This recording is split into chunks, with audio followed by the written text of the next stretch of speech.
Mateus capítulo 12. Poucos dias depois, num sábado, Jesus estava atravessando uma plantação de trigo. Os seus discípulos estavam com fome e por isso começaram a colher espigas e a comer os grãos de trigo. Quando alguns fariseus viram aquilo, disseram a Jesus: "Veja, os seus discípulos estão fazendo uma coisa que nossa lei proíbe fazer no sábado." Então Jesus respondeu: "Vocês não leram o que Davi fez quando ele e os seus companheiros estavam com fome? Davi entrou na casa de Deus e ele e os seus companheiros comeram os pães oferecidos a Deus, embora isso fosse contra a lei, pois somente os sacerdotes tinham o direito de comer esses pães. Ou vocês não leram na lei de Moisés que, nos sábados, os sacerdotes quebram a lei no templo e não são culpados? Eu afirmo a vocês que o que está aqui é mais importante do que o templo. Se vocês soubessem que as escrituras sagradas querem dizer quando afirmam: eu quero que as pessoas sejam bondosas e não que me ofereçam sacrifícios de animais, vocês não condenariam os que não têm culpa, pois o Filho do Homem tem autoridade sobre o sábado." Jesus saiu dali e foi para uma sinagoga. Estava ali um homem que tinha uma das mãos aleijada. Então,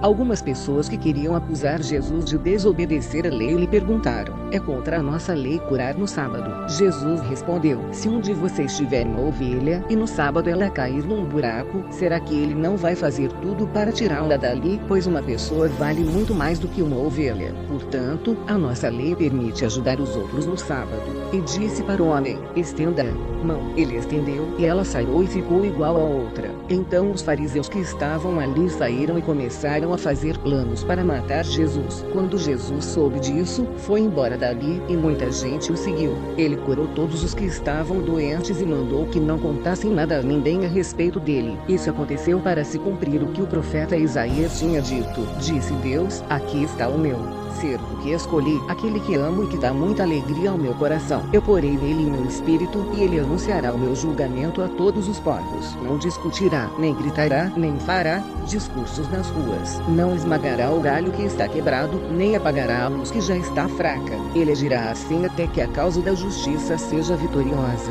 e todos os povos vão pôr nele a sua esperança." Então, levaram a Jesus um homem que era cego e mudo porque estava dominado por um demônio. Jesus o curou, e ele começou a ver e a falar. A multidão ficou admirada e perguntava: "Será que este homem é o filho de Davi?" Alguns fariseus ouviram isso e responderam: "É Beelzebul, o chefe dos demônios, quem dá poder a este homem para expulsar demônios." Mas Jesus conhecia os pensamentos deles e disse: "O país que se divide em grupos que lutam entre si certamente será destruído, e a cidade ou a família que se divide em grupos que lutam entre si também será destruída. Assim, se no reino de Satanás um grupo está combatendo contra outro, isso quer dizer que esse reino já está dividido e logo vai desaparecer. Vocês dizem que eu expulso demônios porque Beelzebul me dá poder para fazer isso. Mas, se assim, quem dá aos seguidores de vocês o poder para expulsar demônios? Assim, os seus próprios seguidores provam que vocês estão completamente enganados. Na verdade, é pelo poder de Deus que eu expulso os demônios, e isso prova que o reino de Deus já chegou até vocês. Ninguém pode entrar na casa de um homem forte e roubar os seus bens, sem primeiro amarrá-lo. Somente assim essa pessoa poderá levar as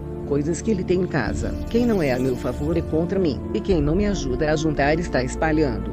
Por isso eu afirmo a vocês que as pessoas serão perdoadas por qualquer pecado ou blasfêmia que disserem contra Deus, mas quem blasfemar contra o Espírito Santo não será perdoado. Se alguém disser alguma coisa contra o Filho do Homem, será perdoado, mas quem falar contra o Espírito Santo não será perdoado, nem agora nem no futuro. Vocês só poderão ter frutas boas se tiverem uma árvore boa. Mas, se tiverem uma árvore que não presta, vocês terão frutas que não prestam. Porque é pela qualidade das frutas que sabemos se uma árvore é boa ou não presta. Ninhada de cobras venenosas. Como é que vocês podem dizer coisas boas se são maus? Pois a boca fala do que o coração está cheio. A pessoa boa tira o bem do seu depósito de coisas boas, e a pessoa má tira o mal do seu depósito de coisas más. Eu afirmo a vocês que, no dia do juízo, cada pessoa vai prestar contas de toda a palavra inútil que falou, porque as suas palavras vão servir para julgar se você é inocente ou culpado. Então alguns mestres da lei e alguns fariseus disseram a Jesus: "Mestre, queremos ver o Senhor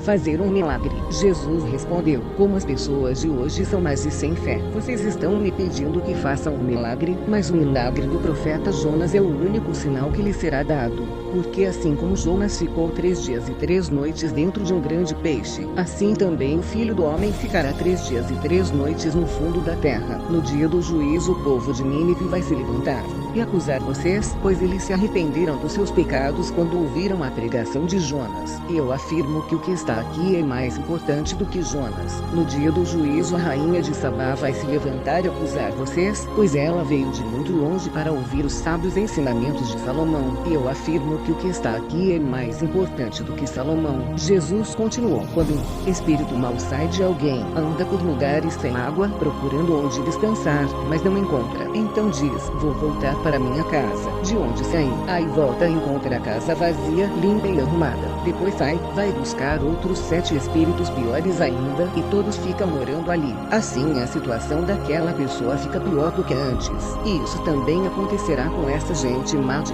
hoje. Quando Jesus ainda estava falando ao povo, a mãe e os irmãos dele chegaram. Ficaram do lado de fora e pediram para falar com ele. Então alguém disse a Jesus: escute, a sua mãe e os seus irmãos estão lá fora e querem falar com o Senhor. Jesus perguntou: quem é a minha mãe e quem são os meus irmãos? Então apontou para os seus discípulos e disse: vejam, aqui estão a minha mãe e os meus irmãos, pois quem faz a vontade do meu Pai que está no céu é meu irmão, minha irmã e minha mãe.